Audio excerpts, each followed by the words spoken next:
But to use lead lock, all you have to do is click this instant landing page button up here.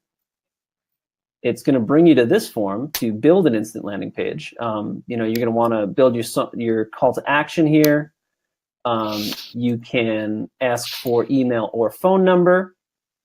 You can use just a default template or a non-default template. It's going to bring up the option here, and this is what your landing page is going to look like. Let's go ahead and pop this one, and then just go to View Page here, and it's just going to open it up in a new link for you. So, actually, here I got to copy the link for it, as a matter of fact. So this is a way that we have to build it out so that you can actually. So this way, somebody would have to be signed in to actually see this. In addition to using.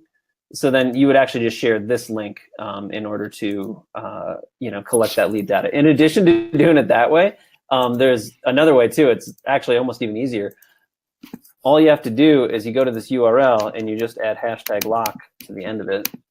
Boom, and there we go. So then we have our just normal lockdown page. So this one has some questions that can be edited within the actual app section itself. But this is just exactly how Josh went and created those pages. He had his InstaFarm pages, and he just added lock to the end of it.